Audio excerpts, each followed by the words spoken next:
सदा जस्तै आज पनि सम्पूर्ण विद्यार्थी भाइ बहिनीहरूमा नमस्ते। आज चाहिँ कक्षा 7को गणित विषयको युनिट 1 अन्तर्गत रहेको समूह पाठ लिएर तपाईँहरूको बिचमा आइसकेको छु। समूहको अभ्यास 1.3 यो लास्ट अभ्यास हो। यसभन्दा पछाडि मिश्रित अभ्यास नै बनाउने छु। यो लास्ट अभ्यासको समस्याहरू ध्यान दिएर हेर्नु होला है त।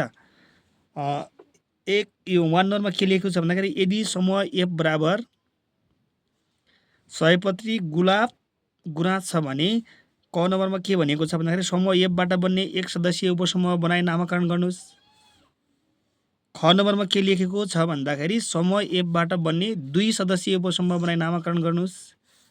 ग नम्बरमा के लेखेको छ भन्दाखेरि समूह एफबाट बन्ने सबै सदस्य लिएर उपसमूह बनाई नामाकरण गर्नुहोस्। त्यस्तै कुनै पनि सदस्य नभएको उपसमूह बनाई नामाकरण गर्नुहोस् भनेर यहाँ चाहिँ समस्या दिएको छ। अब मैले यसको समाधान लिएर आएको छु। यहाँ यो सोलुसन लेख्ने। यहाँ एफ बराबर सयपत्री गुलाब गुराँस यो चाहिँ एफको समूह भयो। अब क्रमशः समूहलाई नामाकरण गर्दै एक सदस्यीय समूह हेर्नुहोस् है। एक सदस्यीय भनेको सयपत्री एउटा मात्र भयो। ए इक्वल टु सयपत्री, बी इक्वल टु गुलाब, सी इक्वल टु गुराँस। अब त्यस्तै ख नम्बरमा यो एक सदस्यीय भयो भने ख नम्बरमा 2 सदस्यीय उपसमूह कसरी बनाउने भन्दाखेरि सयपत्री र गुलाब, सयपत्री र गुराँस, गुलाब र गुराँस गरेर यो 2 सदस्यीय उपसमूह भयो। त्यस्तै ग नम्बरमा के लेखेको छ भन्दाखेरि सबै सदस्य लिएर उपसमूह निर्माण गर्नु भनेको छ। अब जी बराबर सयपत्री गुलाब र गुराँस हाम्रो चाहिँ यो सबै सदस्य लिएर बनाएको उपसमूह भयो।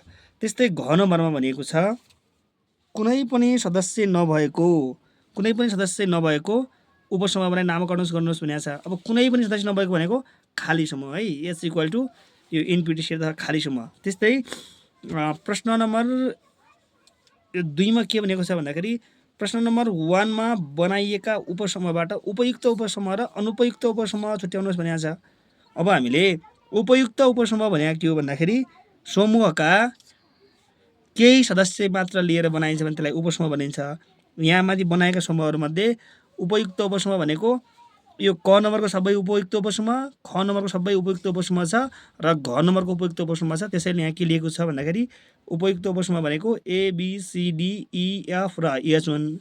अनुपयुक्त उपसमूह भनेको यो जी हो, किनकि माथि एफमा भएका सबै सदस्यहरू जीमा पनि छन्, त्यसैले चाहिँ अनुपयुक्त उपसमूह हो। त्यस्तै यहाँ क्वेसन नम्बर 3 मा रहेको छ यदि ए इक्वल टु 1 2 3 4 भए बी इक्वल टु 2 3 4 र सी इक्वल टु 4 3 2 1 मध्ये कुन चाहिँ ए को उपयुक्त उपसमूह हो भनेको छ। हेर्नुहोस् है, यहाँ सोलुसनमा के लेखेको छ भन्दाखेरि यहाँ ए इक्वल टु 1 2 3 4 भए बी इक्वल टु 2 3 4 र सी इक्वल टु 4 3 2 1 मध्ये ए को उपयुक्त उपसमूह भने बी हो। किन भन्दाखेरि ए का सबै सदस्यहरू सीमा पनि छन्, अघि पछि जसरी भए पनि सीमा छन्, कर्मसङ्ख्या बिग्रिए पनि, तर बीमा ए का केही सदस्य मात्र लिएर बी निर्माण गरिएको छ। त्यसैले ए को उपयुक्त उपसमूह चाहिँ बी हो। अब क्वेसन नम्बर 4 समूह ए मा एबिसीबाट बन्न सक्ने सबै उपसमूहहरू निर्माण गर्नुहोस्। समूह एबाट बन्ने है, समूह ए बराबर एबिसीबाट बन्ने सबै उपसमूहहरू, समूह ए बराबर समूह एबाट बन्ने सबै उपसमूहहरू। यहाँ एमा कतिवटा सदस्य छन् भन्दाखेरि ए बराबर एबिसी छन्। अब हामीले समूह एबाट बन्ने सबै 1 सदस्य 2 सदस्य 3 सदस्य उपयुक्त र अनुपयुक्त सबै समूहहरू लेख्ने। यो सुरुमा खाली समूह, त्यसपछि 1 सदस्य, फेरि 1 सदस्य, फेरि 1 सदस्य उपसमूह, त्यसपछि 2 सदस्यीय उपसमूह, त्यसपछि 2 सदस्यीय उपसमूह, फेरि पनि 2 सदस्यीय उपसमूह, यहाँ चाहिँ 3 सदस्यीय उपसमूह। अब यिनीहरूमध्ये अनुपयुक्त उपसमूह भन्यो भने एबिसी चाहिँ ए को अनुपयुक्त उपसमूह को हो भन्दाखेरि एबिसी हो। किन भन्दाखेरि सबै सदस्यहरू जस्ताको जस्तै आयो भने त्यसलाई हामी अनुपयुक्त उपसमूह भन्छौँ। क्वेसन नम्बर 5 मा तलका समूहहरूबाट बन्न सक्ने अनुपयुक्त उपसमूह लेख्नुहोस्। हेर्नुहोस् है, तलका समूहहरूबाट बन्न सक्ने उपयुक्त उपसमूह।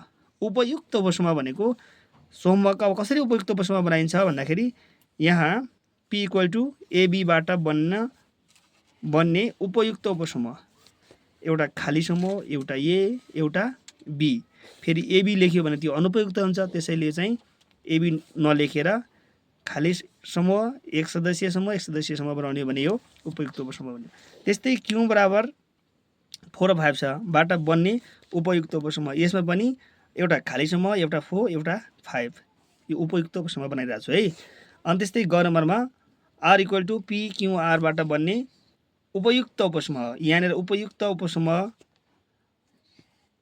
एउटा खाली, एउटा एक सदस्यीय पी, एक सदस्यीय समूह क्यू, एक सदस्यीय समूह आर, 2 सदस्यीय पीक्यू, 2 सदस्यीय पीआर, 2 सदस्यीय क्यूआर, यी सबै चाहिँ हामीले उपयुक्त उपसमूह बनायौँ है। यो माथि क ख गबाट बन्ने सबै समूहका उपयुक्त उपसमूह बनायौँ। धन्यवाद सम्पूर्ण विद्यार्थी भाइ बहिनीहरू। अब मैले अर्को भिडियोमा कक्षा 7 कै मिश्रित अभ्यास र यसको केही अप्ठ्यारो लागेको छन् भने तलको यो 6 र 7 को पनि अप्ठ्यारो लागेको छ भने म सल्भ गरेर यहाँ राखिदिने छु। कृपया यो च्यानलमा यदि नयाँ हुनुहुन्छ भने स्मार्ट गुरु युट्युब च्यानललाई लाइक, कमेन्ट र सब्सक्राइब गर्नुहोला। साथै नजिकै देखिने बेल आइकनलाई पनि दबाउनुहोला भन्न चाहन्छु। धन्यवाद, नमस्कार।